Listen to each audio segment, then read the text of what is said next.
First, I'd like to bring you best wishes and good news from Houston, Texas. I noticed here there's a lot of born-again Texans as well here. I was talking to my buddy, Rick Perry. Y'all know him. He was going to send his best wishes here until he found out that this was an important primary state, so he didn't send anything. But at any rate, I think I'm really lucky in a number of ways. First, truly appreciate being able to come back to a school which you have so many great memories and realize this was the basis of all of our medical education. Particularly thanks to Alan for making that very nice trip through, touching on our faculty, the people who not only inspired and taught us, but mentored him, us, and all of us. So, very appreciative for that. I also think I'm really lucky because I think I might have one of the more fun topics of today's presentation. You are not required to take notes. There will be no examination on this, so you can just sit back and sort of enjoy it.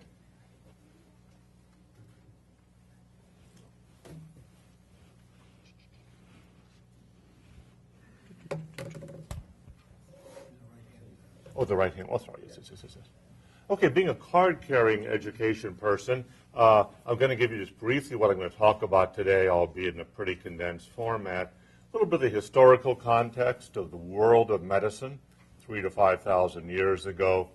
A couple comments about the origins of medicine, which maybe not all of us have thought about. How magic and science interplayed before medicine as a science. If you stop to think about it, the origins of medicine have nothing to do with science. Medicine originated through faith, through religion, philosophy, man's attempt to explain what went on. And for thousands of years, that's what we had. And it really wasn't until about the middle to latter part of the 18th century where science began to play any role whatsoever. So, obviously, our tremendous advances have come through that new world and the input we receive, and we depend on it completely. But before us, our long forefathers learned medicine with the same intellect that we have and the same ability to carry through logical discussions, both without all the information base that we have. I'll briefly touch on the diseases, touch just for a moment about the practitioners of the art of that time. Interesting list of what the medical specialties were in that particular time. And last, focus my last comments about the alleged title having to do with King Tutankhamun, his death, and what we know about it now. Again, as I tried to hint, again, we see the cartoons and the laughing old shows talked about the witch doctors and people dancing, et cetera, providing medical care. Again, I'd like to emphasize that this system is not that different in concept from what we do today, and let me explain that. A lot of what ancient physicians did was to, shall we say, cast a spell, but it wasn't a spell in a total mystical or evil way. It had a different kind of context to it. They then carried it through what was called a ritual, and there was probably some type of practitioner like us in those times that actually would apply it. So let me start with the Bible to explain just a little bit where this power came from. The Bible, particularly the Old Testament, is tremendous emphasis upon logos, the power of the creative word. Look at the very beginning of St. John's Gospel. In the beginning was the Word, and the Word was God, and the Word was God. So the Word, when spoken with authority and power, could change.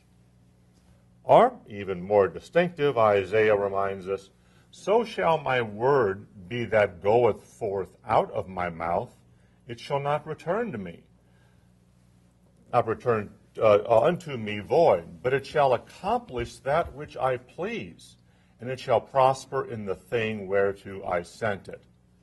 So, not only could a physician utter something, but with power and authority, those words, those messages moved to the patient and created a change towards health.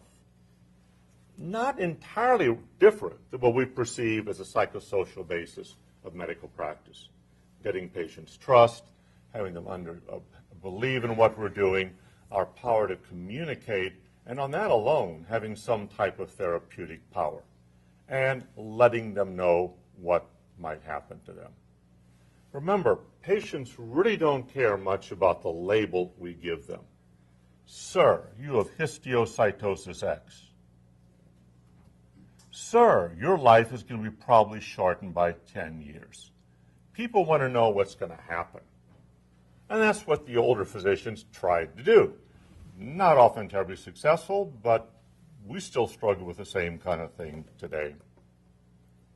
Now, the ancient Egyptians, we know a pretty fair amount. Turns out they really were not unlike us. They were not smaller, 5 feet, 5 feet 3. But all the studies so far, the mummies and what we know from the written words, is that they were just as intelligent, same physiology, and based on mummies and now genetic studies, had the same diseases by and large than we did. They were ravaged by tuberculosis. They had epidemics including polio, and we'll talk about some of the variant ones, such as King Tut manifested. We wish we knew more about the actual nature or origins of the physician himself, and there were women physicians also in ancient Egypt. Part of the problem, as I'll come to in another next slide, has to do with the secrecy of the art. We do not know about pre-medical training.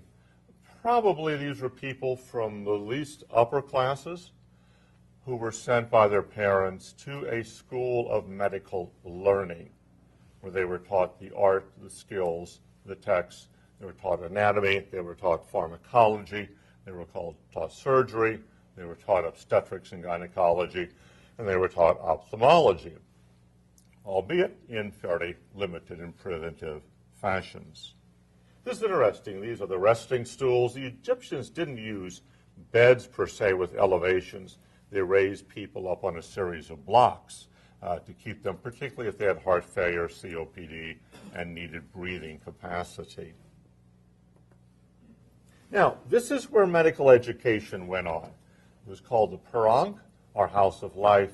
This is one that's in the Valley of the Kings, along with the other major tombs of earlier pharaohs. This was actually originally the temple of Queen Hatshepsut, who was one of the first women pharaohs, very controversial in her time. But during her reign, this type of operation flourished.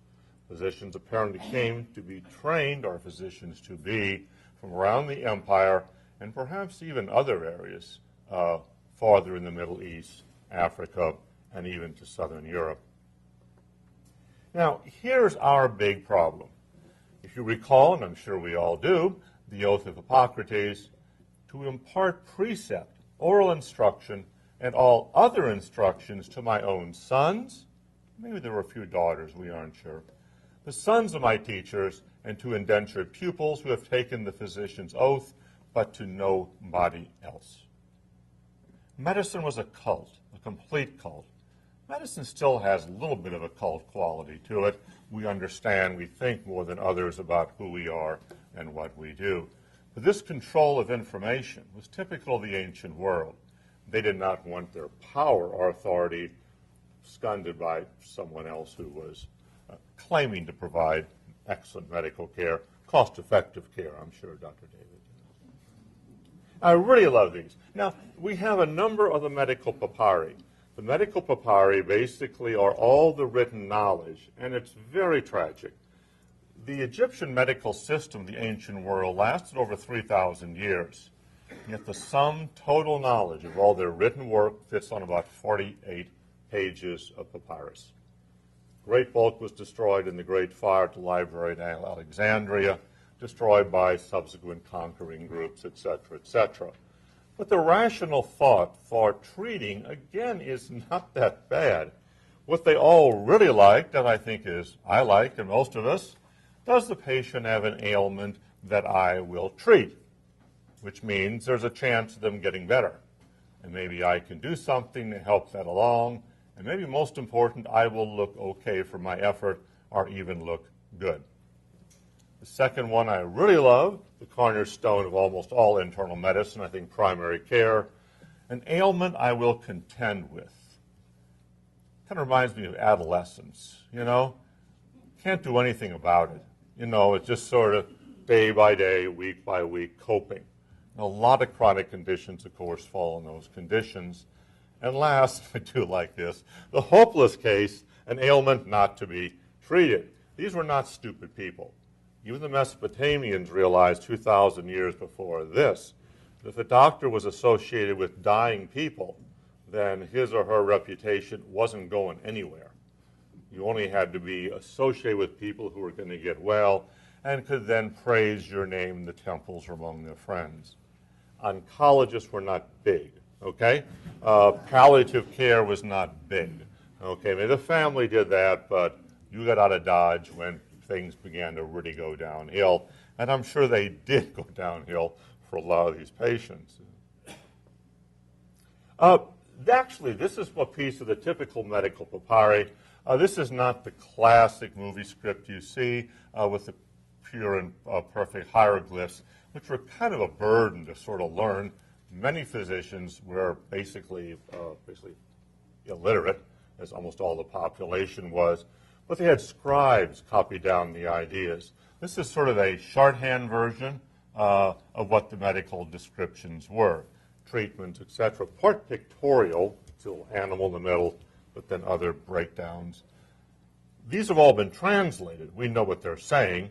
We just don't always know what they mean. Now, I'd like to remember, I learned this in Texas, where most of us are heathens, that actually all of us are heathens in some way, because every day you write a prescription and write down the RX, you're actually responding in respect to the god Horus, the god of the dead, because this was their basic pharmacologic sign of measurement. As a matter of fact, you broke down the iris, the brows, into various parts of measurement, and when all put together made a full prescription. So by just writing down the RX, you are thanking Horus, I appreciate that, he would, for your respect of his contribution. Okay, their beliefs of disease causation actually are not that different in terms of what we encounter today. They certainly were well aware of dietary imprudence, and the ancient Egyptians had the same problem everyone else does. The upper classes tended to get fat, lower classes tend to get thin, and sometimes even thinner. Drunkenness was a really big problem, which seems to be the history of the world in some ways as well. They were well aware of intoxication. They were well aware of alcoholic cirrhosis and the complications of alcohol excess. The winds are an issue that continue with us really until the 20th century, the idea of miasms, that winds can come from the sea, they can come from rivers, they can come from marshes. This also probably included mosquitoes, which were played a major important role in all the ancient world. They were big on worms and gastrointestinal because probably almost all of them had gastrointestinal parasites. So that'll be reflected in the specialties. Their cardiovascular system was called the mitu. We actually, like the word Cleopatra, we do not have vowels of the ancient Egyptian language. We simply have consonants. So we have to just stick in vowels so it makes sense to us. So Nefertiti would be Edviti. So this is how we come up with the names. And last, the occult. There's no doubt magic, mystery, incantations played a role, as you'd expect. This is a cardiovascular diagram. Not irrational at all. Realized the heart was the central station, but did not believe the heart pumped, but rather that, like the Nile, blood flowed like it surged and flowed and then ebbed just like the Nile. They kind of mixed up with their dissections, which are made. They didn't do planned dissections, but this must have been on the battlefield, etc. They kind of mixed up the veins, arteries, nerves, etc., and thought everything was part of this system. And then this little spot here, this is where everything sort of came together out in the periphery. Good was exchanged with evil, and the Ukaida, or the bad stuff, ended up you know where it was excreted. Not irrational. Here are some quotes from the papyri. If you examine a man for illness in his cardia, and he has pain in his arms, in his breast, and on one side of the cardia, it is death threatening him. They also identified the fourth left finger as the death finger, because when men got pain, typically in that finger, usually death was not that far behind. They well recognized, obviously, angina. They recognized arrhythmias. The term they used I like. It was called the heart is dancing. Oh, lovely. They recognized congestive heart failure, had some primitive diuretics that they would use. They recognized aneurysms, at least smaller ones, and very familiar with venous disease and how it was transferred. Untreated. Medical specialties, very interesting again. The abdomen was big. There must have been the combination of intestinal parasites, cirrhosis, maybe other infections. Anus was also very big. As a matter of fact, one specialty position was the shepherd of the pharaoh's anus, which must have been a very prestigious and I assume high-paying job, hopefully not requiring a whole lot of work outside occasional hemorrhoids. As I pointed out, ophthalmology was well developed.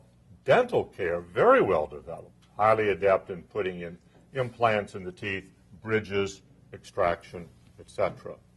Veterinary surgery, very, very important, as it is in rural medicine today. You need animals to survive. Interpreter of the inner liquids, I like that. Hematologist, who knows, maybe some kinds of oncologists.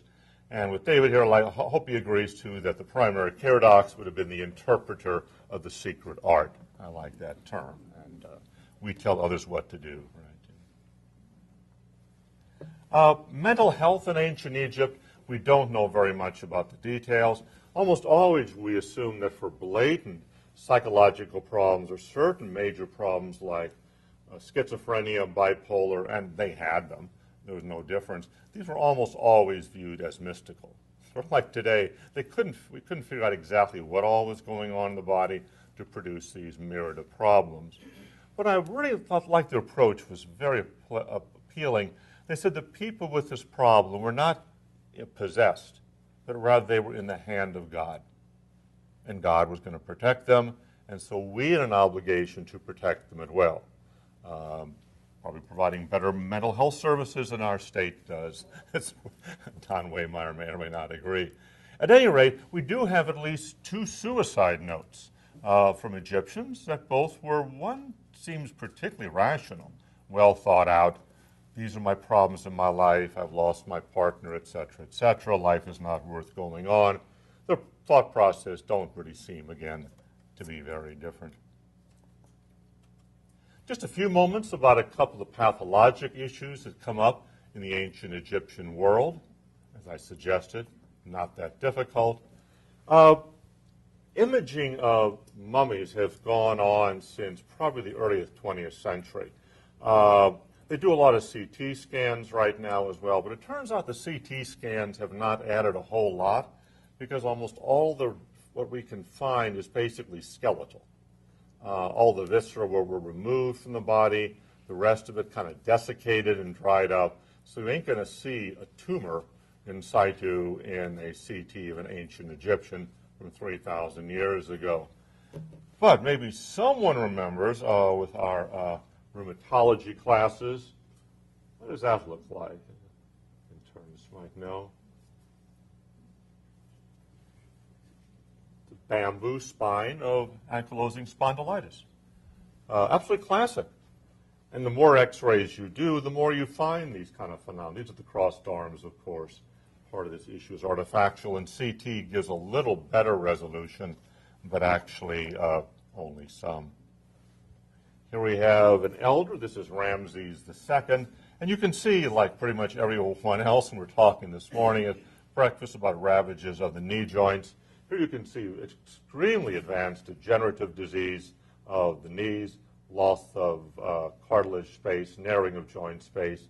Actually, if you look real hard, like here, you can actually see the calcification of the popliteal artery, and then it begins to bifurcate. So these people clearly had arteriolar sclerosis, and they almost certainly had ischemic heart disease, so there's nothing new about these particular issues. On the other hand, now we have an adolescent king. Tutankhamun was adolescent, but this is Thutmose I. And here we have actual, here we have actual epiphyseal plates still present. And so you can tell with fair certainty about what the age of the person was when they died. This is probably some artifactual change with the streaking there, because this person probably was, again, late adolescence. So looking at bones, and particularly skulls, has been particularly helpful. Big problem with the ancient Egyptian world and the nobility was their tendency to inbreed. Now, most ancients realized after several generations of some really bad outcomes with children that marrying your immediate family was not always a great idea. And yet the importance of, and it's hard for us to understand this, power could only basically be passed through blood. Therefore, you had to have children. You had to have a male for your life and for your world and your empire to continue. So these things were terribly, terribly emphasized. So a lot of intermarrying that went on, even people marrying sisters, mothers. It was a bad scene, a geneticist paradise, but a problem for them. A matter of fact, look at this overbite. I mean, this is not a pretty picture.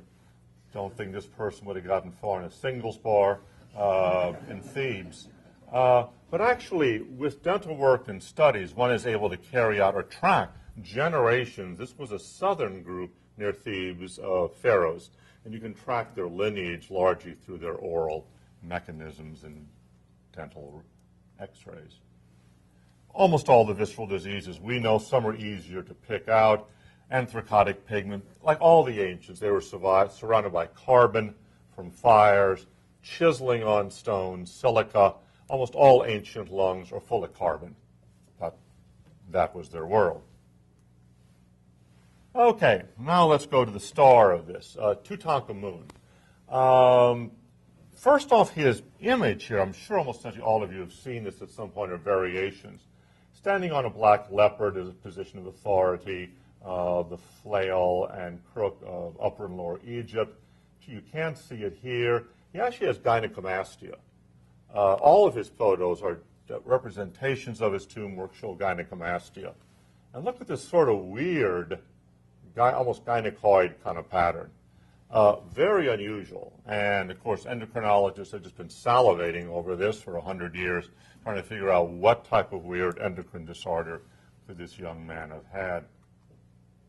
Now, we now know his father truly was Akhenaten, the Sun King, the gentleman who tried to restructure the entire Egyptian system of living, of believing, focusing everything on one god, trying to do away or alter the multi-god worshiping pattern. Got a little success, but nah, it did not carry on. He also represented all of his art, which is called the Amarna period, where they demonstrated these gynecoid features in men and women, a kind of one-gender view of the world, which very much looked like his son. Now, you could say, well, his son got this genetically.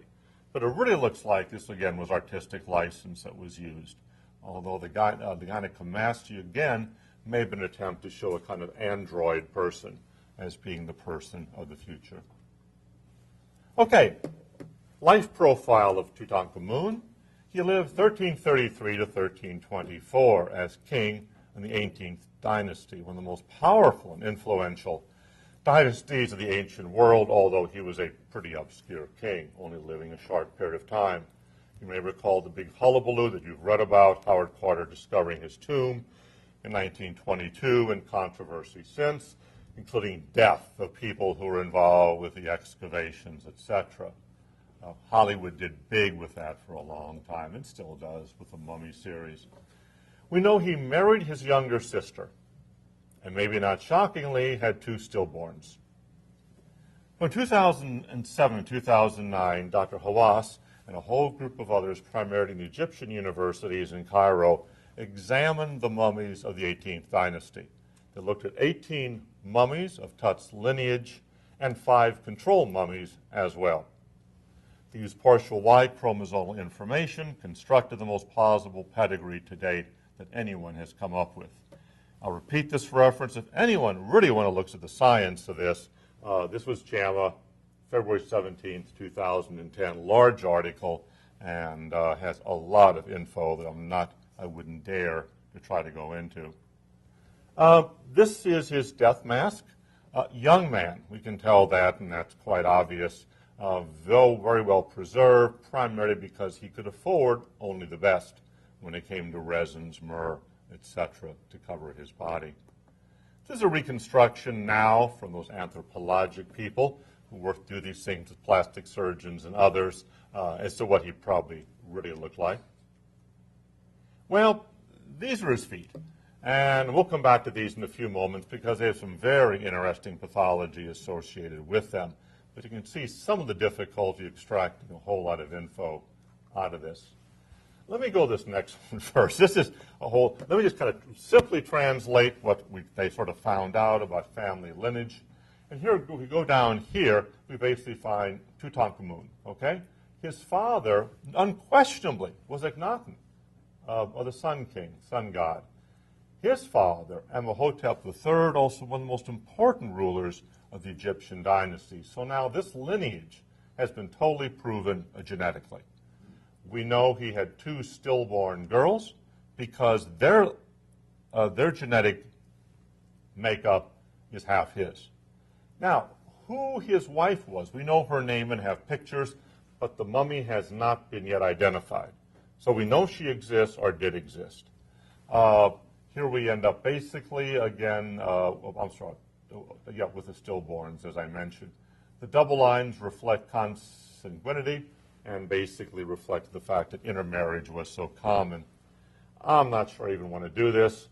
I probably don't. This just shows, if you're really into genetics, the microsatellite data that thought to belong to Tutankhamun kindred. Again, if you really like this or know a geneticist who would enjoy this, pull it up in the article with all the explanations. And you basically just quickly look down the line here. The number of dark boxes suggests a much higher number of microsatellite data indicating genetic association in this group, much smaller than the numbers on the other side of the thing. Last bit of really interesting pathology, and gee, this is so blurry I can get away with this talking about it, unless there's a very sharp rheumatologist or foot surgeon here. But the big excitement was analyzing the feet. Here we have, you have to take their word, that the right foot is basically pretty normal, but obviously deformed with contracture. What we have over here, and thank goodness for internists, we always have the arrows to help us out with this stuff. We barely have areas of osteonecrosis over a number of the metatarsals of his feet. And a very interesting pattern that is actually quite diagnostic of a condition known as Köhler's disease, number 2, which is a degenerative autoimmune disorder that affects the phalanges of feet. It is not a rare disorder. It is seen sometimes by pediatricians, usually appearing in childhood, worsening for a while, but often doing well with just non-steroidals.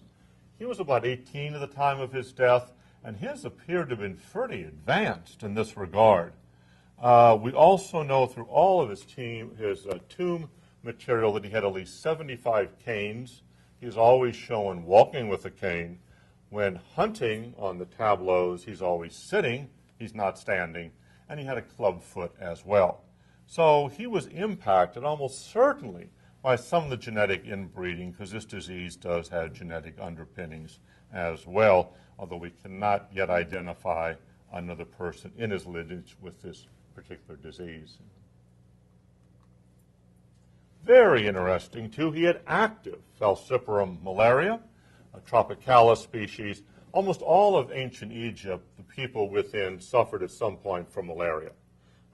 Now we can not only tell the various antigens of the malaria strains, but we also now understand the active proteins created by basically the malarial organism, and therefore we can tell now, they can, if the disease is active or not. The protein derivatives out of his erythrocytes show that he had very active malaria, whereas his sister and mother all had several infections, 5 to 7, but with only antigens and no evidence of active disease.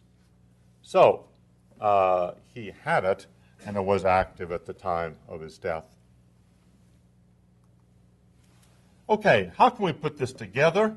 A little bit is to come up with a sort of very historically vague autopsy. We know for certain that this was a frail, limping, chronically ill young man. He had a very possible immune disorder. We don't want to overreach here. We can't do a whole lot of immune testing on what is left. Related to chronic inflammatory and degenerative foot bone disease, we know of his feet. He had active Falciparum Malaria, and this is very interesting. A lot of work was done trying to ascertain if he had something like Klinefelter's or some other variety of other strange disorders that might affect his body, his habitus, hips, etc., etc. No evidence of this could be found in any of the studies. So it looks like the appearance of his body was, again, more an artistic license as opposed to true disease. In conclusion, just a couple words. First, I love this picture. It's a wonderful commentary on the perceptions of the ancient Egyptians, at least those in some position of authority, and the respect for other human beings. Dwarfs were not at all uncommon in the ancient world, and you may know they often were viewed not only as being in the hand of God, but also very important in society. You remember seeing them in the 18th, 17th century paintings of Western European courts. There almost always was a jester, a dwarf, who was treated well, never mocked. Here we have perhaps an achondroplastic dwarf. I'm not an expert. But again, look how he's represented. Equal stature, or a little more than his wife, loving embrace, cross-legged, but not emphasizing his shortness, children showing his potency as a man, terribly, terribly important as well. So an indicator of high respect of who this person was. Very last, I hope that eventually all of you have seen now through the press the article in Nature that came out in the last couple of weeks about the first complete decoding of the bubonic plague bacteria. Yersinia pestis has been completely decoded, unraveled. We know that it's not different than the one today. There was no evidence that it was horribly virulent. This was from the plague of 1350, primarily in London and Western Europe. What we did learn was it was probably more a host issue. The people in the cities at that time were horribly malnourished because of famine, wars, weather, dramatic changes that probably made them much more susceptible. These drugs, these infections are all treatable by tetracycline.